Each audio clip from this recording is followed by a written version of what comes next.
Made Naryana sejak sekolah di sekolah dasar atau sekolah rakyat pada tahun 1957 memang sudah senang berorganisasi. Sejak SD kelas 1 sudah menjadi ketua kelas dan setiap apel Senin di sekolah punya tugas sebagai pengerek bendera merah putih. Saat kelas 5 SD, dia juga sudah menjadi provokator di Desa Bahe Mengui Badung sehingga dapat mengganti kepala Desa Bahe yang sudah lama menjadi perbekel melalui voting rakyat Bahe sehingga terpilih kepala Desa Bahe yang kedua pada zaman itu. Setamat SD di desa, Made Naryana yang tepat pada tanggal 21 Juni ini menginjak usia 75 tahun, kemudian melanjutkan sekolah ke SMP Dwi Jendra Denpasar. Di tahun kedua saat kelas 2 SMP, ia terpilih sebagai Ketua Kojar Sena atau Korp Pelajar Serbaguna, semacam OSIS pada saat ini.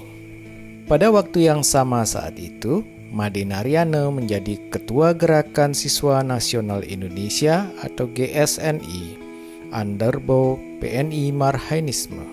2 bulan setelah peristiwa G30 SPKI, ia bahkan memecat dan mengeluarkan lebih dari 50 orang teman-temannya di SMP yang menjadi anggota IPPI, Ikatan Pemuda Pelajar Indonesia, yang menjadi underbow PKI. Hal serupa juga terjadi di semua sekolah di Denpasar saat itu. Setamat SMP, ia melanjutkan sekolah ke Semea Negeri Denpasar. Di sekolah ini pun ia terpilih sebagai Ketua Kojar Sena sampai tamat tahun 1969.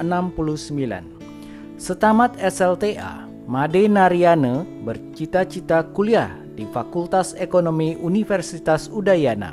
Namun sayang, ia tidak mampu bayar SPP sebanyak Rp65.000 saat itu. Akhirnya diterima sebagai wartawan Suluh Marhen atau Suluh Indonesia yang kini bernama Bali Post oleh Bapak Ketut Nade, pendiri koran itu. Sebulan bekerja sebagai wartawan, ia dikirim tugas belajar selama 3 tahun di Akademi Wartawan Surabaya dengan biaya penuh koran Bali Post. Selama kuliah pun, Naryana menjadi Ketua Senat Mahasiswa. Setamat di Surabaya tahun 1971, Made Naryana kembali langsung bekerja di Bali Post dengan jabatan pertama sebagai Sekretaris Redaksi, lanjut menjadi Redaktur Pelaksana, Direktur PT Bali Post, Pemimpin Umum atau Redaksi Denpos, dan Direktur Marketing Bali TV. Selama bekerja di Bali Post lah, Naryana terpilih sebagai Ketua PWI Bali selama 9 tahun. Hampir dari setengah hidup saya barangkali, hampir 43 tahun saya bekerja di kelompok media Bali Post. Di sanalah saya dapat ilmu banyak dari pendiri Bali Post, Bapak Ketut Nade, sehingga saya bisa berkarir sejauh ini gitu. Oleh karena itu saya patut memberikan penghargaan dan terima kasih kepada Bapak Ketut Nade, begitu juga kepada Ibu Desa Rake Nade yang kedua-duanya sekarang sudah almarhum, dan putra-putri beliau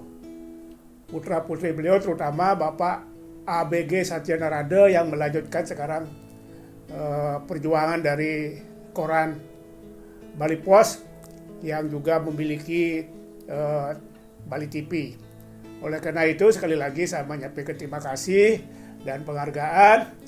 Dan semenjak saya bekerja di Bali Post, terus terang saja saya ingin jujur juga di sini, kehidupan saya semakin mapan, baik secara ekonomi maupun secara karir berikutnya.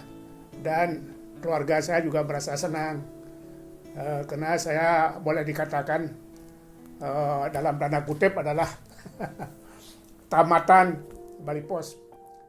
Tahun 2011, Made Naryana pensiun dari Bali Post Group, dan tahun 2023 bersama owner Radio Gema Merdeka Group, Bapak Dr. I Gusti Ngurah Oke dan kawan-kawan membangun surat kabar Pos Bali. Sampai sekarang ia menjadi pimpinan umum dan redaksi. Sejak kerja sebagai wartawan, Made Naryana senang meliput olahraga dan politik. Memang tidak nyambung, tapi itulah hobinya dalam meliput pemberitaan. Karena tekun di dunia olahraga lah ia pernah menjadi Ketua Umum KONI Bali selama 4 tahun. Mulai tahun 2017, Bupati Badung Bapak Nyoman Giriprasta bersama jajaran anggota KONI Badung memilih Made Naryana sebagai Ketua Umum KONI Badung. Dunia kewartawanan dan dunia olahraga bagi saya bukan hal baru sebetulnya. Saya sudah melakoni sejak zaman Orde Lama, juga mengalami Orde Baru, Orde Reformasi, dan orde-orde yang sekarang ini. Saya semenjak jadi wartawan di lapangan, sudah senang meliput berita-berita olahraga dan berita-berita politik. Kenapa ini kesenangan saya? Sebab pernah ada survei dari koran Bali Pos tahun 90, kalau tidak salah tahun 90-an, bekerja sama dengan BPS Bali. Masyarakat Bali justru lebih senang berita-berita politik yang pertama, dan yang kedua adalah berita-berita olahraga. Memang aneh ini, apa istilahnya, tidak wajar. Tidak wajar. Padahal kita kan daerah pariwisata, tetapi rakyat Bali dalam survei itu lebih senang dengan berita-berita politik dimuat oleh surat kabar maupun televisi, dan yang kedua, ranking kedua adalah berita-berita olahraga. Bagi seorang wartawan memang tidak nyambung ini antara berita olahraga dan berita politik. Tetapi itulah kesenangan saya sejak menjadi wartawan tahun 1969 sampai saat ini. Yang kedua, sekalipun saya sibuk mengurus dunia olahraga, khususnya terakhir KONI Badung, namun saya masih aktif membuat berita-berita apa yang saya temui, apa yang saya alami, dan menulis juga. Jadi saya masih aktif di koran sekalipun sebagai pimpinan redaksi, namun saya masih kayak reporter juga, jadi masih aktif membuat koran dimanapun kita bertugas. Apalagi sekarang kita sudah buat berita dari handphone kita masing-masing. Naryana juga pernah menjadi Ketua Umum Cabang Olahraga seperti Sekretaris Cabang Olahraga Selam Bali, Ketua Umum Cabang Olahraga Tenis Lapangan Bali, Sekretaris Cabang Olahraga Tinju Badung, dan Ketua Umum Cabang Olahraga Muay Thai Indonesia Bali. Tidak salah, kini buku ketiganya berjudul Catatan Kehidupan Made Naryana dari Kulit Tinta ke Dunia Olahraga.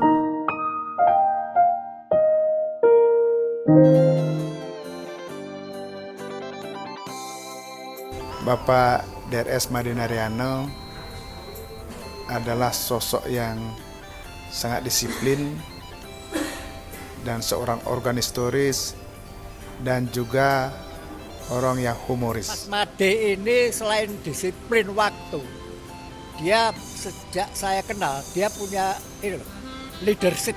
Jadi bagaimana menghimpun teman-teman kuliah, mengarahkannya, bikin program-program kegiatan. Nah itu leadership dia yang saya pikir saya belajar. Dia punya etikat kuat dalam pekerjaan, itu selalu beliau tunjukkan.